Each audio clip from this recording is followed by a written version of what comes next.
We go to now 6th chapter, where Krishna talks about the meditation. This is the chapter. And in all these chapters that we talked about, up to 6, including 6th chapter, the emphasis is in Tvam Pradartham, that. So you are that. So Tvam is you. Who is that you? This is being analyzed. Who is that I? Am I this body?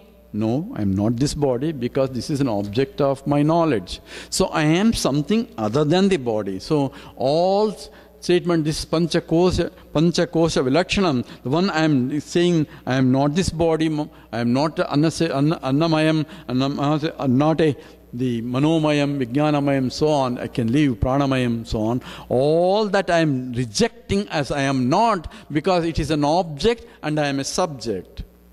So I am what? I am pure consciousness without any qualifications. Now this is a meditation in the sense that when I sit in, because this is a meditation going to be, this 6th chapter, emphasizing the meditation. Krishna tells you what to do, what not to do also. So here, what exactly in meditation is, I am trying to look at myself as the consciousness, as existent consciousness, Satchit Swarupam and Ananda Swarupam. That means, who am I? Inquiry. And in the process, understand, using the Brahmarpanam, Brahmavahi, even that also me only in a different form also. So I am not only the Tvam Padartham, Tat Padartham, which will be taken up from the 7th chapter on. What is the Tat Padartham also? But at least in the seat of meditation, I should have understanding what I am meditating on. First, I have to meditate what I am not, reject it, and establish in what I am. Why can't I just meditate on what I am? I cannot meditate in what I am because I am not an object for me to meditate. I can only meditate on objects. And here is, what I have meditate on object, I reject it. Then what is there left? Sunyam. Says no. What is left is the one who is the seer of the object. So every object that I see is drusyam, is seen, right? And drusyam, or whatever seen, is itself has a beginning and end, therefore it is not absolutely real. Because what is absolutely real is that which is same all the time, nityam. Nityam means all the time should be there, not changing. And anything that is changing cannot be real, absolutely real. And in this seat of meditation, I start looking at an object for me to meditate. So I take a Lord picture, that's how we start, right? Picture of the Lord. And then, is that the Lord? So if you attend the more Upanishad classes, it takes you next level and says, what you see is not the Lord. Yat chachusha na pasyati, yena chachumse pasyati, tadeva brahmatvam viddhi nedam yadidam upasate. That what you see, yat chachusha pasyati, that is not. So whatever you see cannot be God. So all picturizations, imaginations, all that you see in your mind cannot be God. Then what is God? Yachachushana pasyati, yena chachumse pasyati. That because of which I am able to see what I see. What I see is not God, but because of which I am able to see, that is Brahman. Follow now? So in the seat of meditation, thoughts are raising. I am seeing the thought. So what I see is not Brahman. That means the thought contents are not the Brahman. Because of which I know the thought, that consciousness that is getting reflected by the thought is Brahman. Not the reflected light. Because of which reflection comes. Reflection comes only when there is the real light. To give you an example, in the Purnima day, in a full moon day, full moon night, when you go out, you can see, right? In what light are you seeing objects? In the moonlight, right? That's what you say. But moon doesn't have a light. Moon is not a Swayam Jyoti, he is not a luminous body. So what light are you seeing? The objects. Sunlight, isn't it? It is the sunlight, in the sunlight reflected by the moon, you are seeing the objects. Yes or no? Yeah.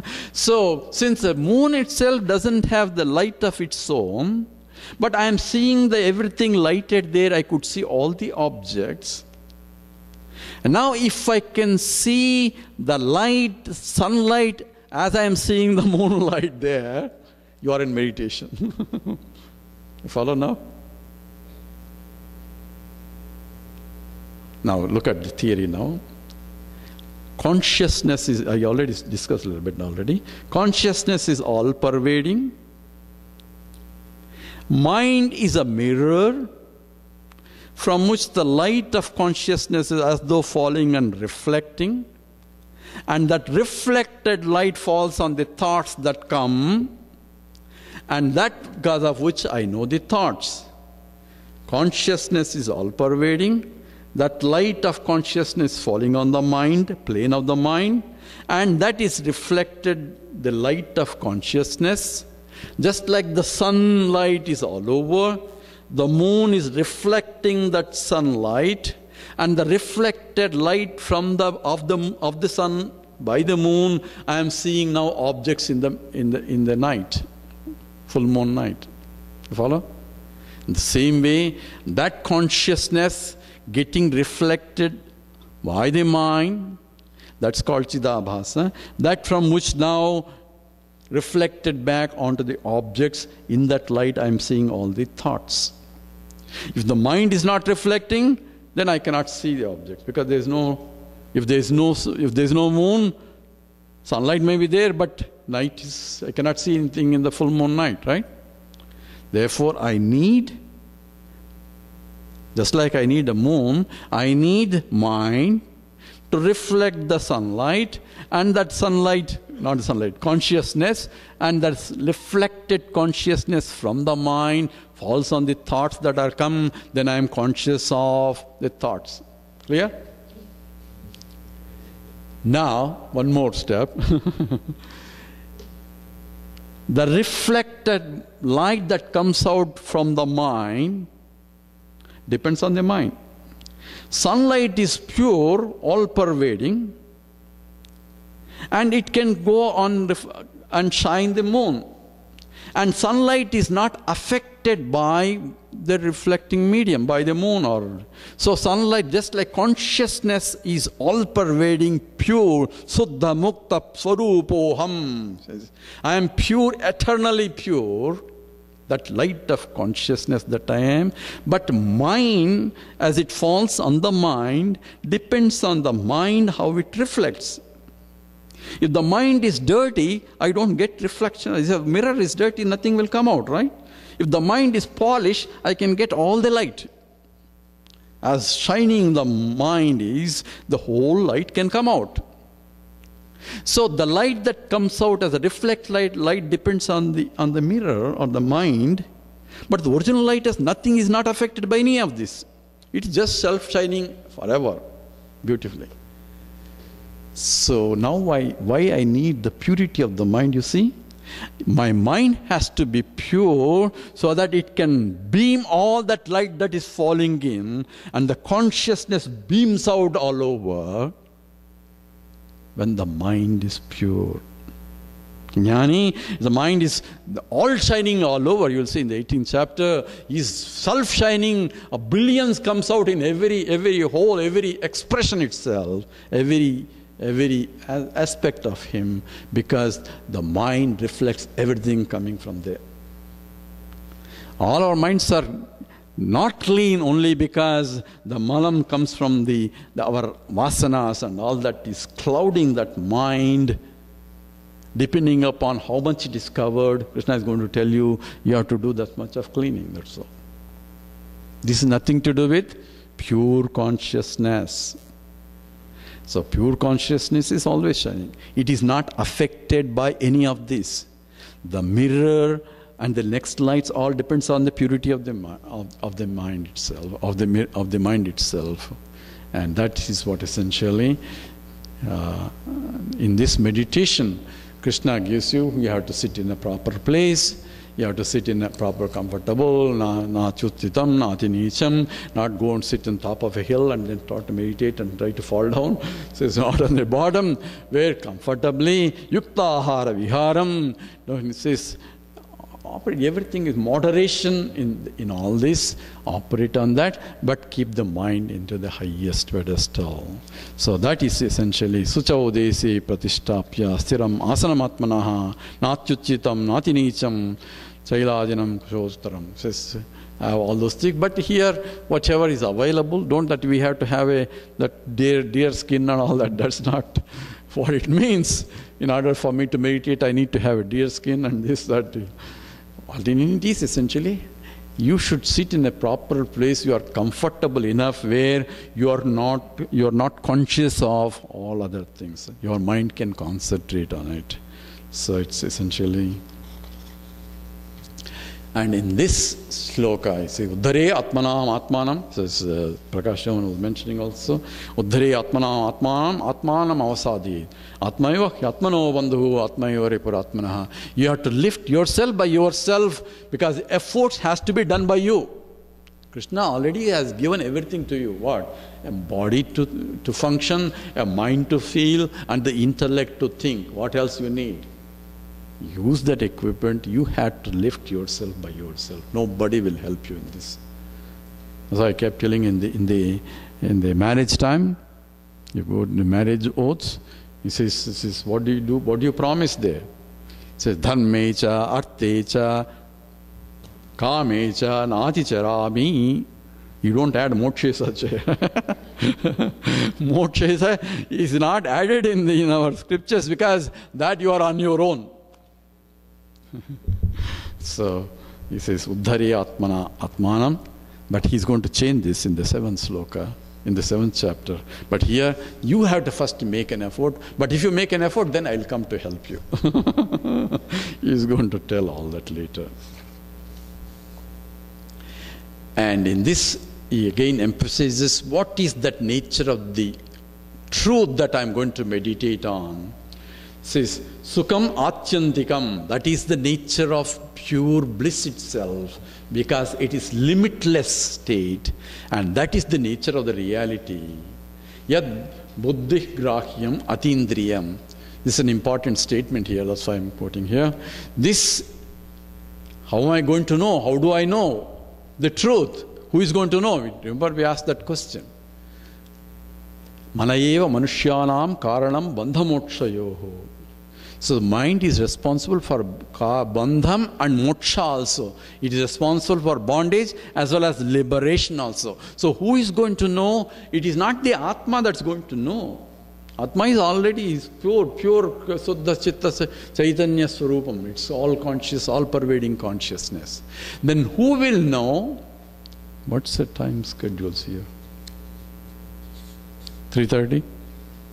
3:20, yeah? So that pure consciousness doesn't need to know. But once when the reflection is coming from the mind, it is the mind that has the notion that I am the mind. I am the body, I am the mind, I am the intellect, I am the jiva, all that is in the mind. So when in the 15th chapter you will come, when person dies, the body leaves this mind and intellect called subtle body is the one that packs with all the indriyas and all that, moves to different places. So that package is what the mind, intellect in which the reflection is occurring, that is essentially total jiva. So who is having the wrong notion that I am the mind? It is the mind. Who is going to get right education after Shastras? It is the mind. What is it going to learn? I am not the mind. It's a very strange situation where the mind, or actually I should say, using the mind, I have to say, I means the enclosed entity here, Upahita Chaitanyam, has to say, I am not the mind. Using the mind. So when I say I am not the mind, who is saying it? Mind is saying. Follow that? The mind has to say that I am not the mind.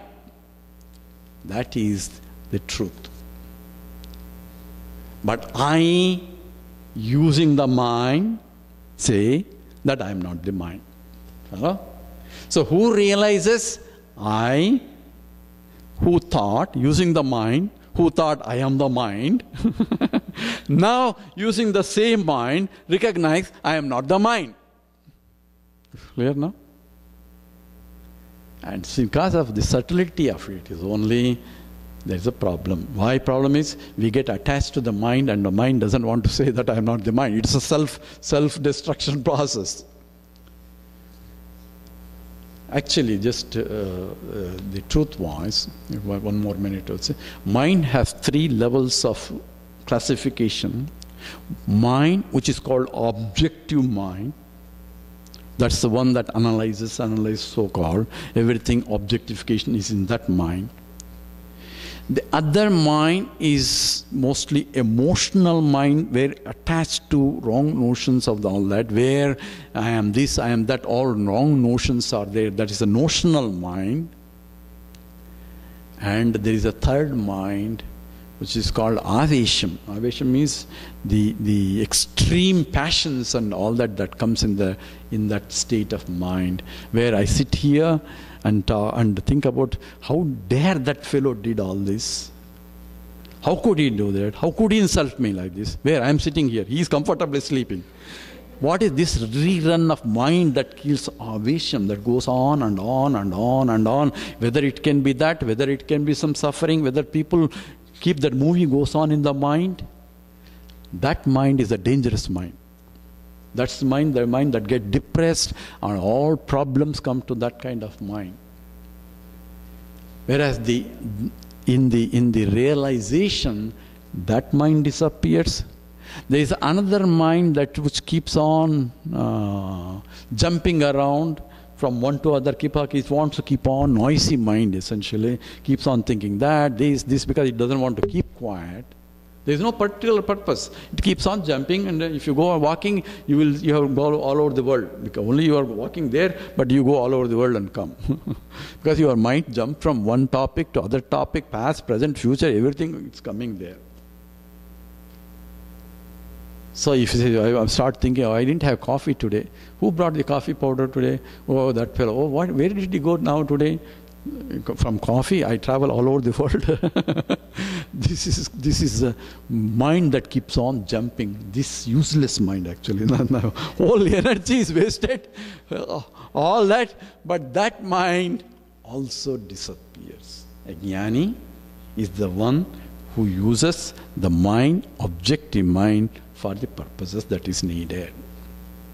All other minds will drop away. All the notional and that kind of mind goes away. And in the seat of meditation, when I am trying to meditate, my mind starts drifting. And Arjuna asks the question, how can you meditate? Yato yato nischarite manas chanchalamasstiram tatastato niyamyaitatu atmanniyo vashamnayid. Says, whenever my mind drifts, what I had to do is bring it back. Once I recognize that mind has gone, you have solved half the problem. People say, sir, my mind is going all over. You're good. That means you recognize that the mind is going all over. That means that's half the problem. Whenever you have recognized that the mind has gone, bring it back. And start again. Again it goes, bring it back. Again it goes, keep doing it. Everybody has this problem. You are not specially created, everybody has this problem. So what should I do? Until abhyasena tu kaunteya vairagyena cha krishnati. By constant abhyasa and vairagya. These are the only two techniques Krishna repeats again and again and again. practice. Practice and practice. Abhyasa. Get rid of unnecessarily involvements, unnecessarily entanglements. That's called Vairagya. These are the two techniques that one has to use in order to evolve, until I can firmly abide in this knowledge. In the end of 6th chapter, Arjuna asks one very important question.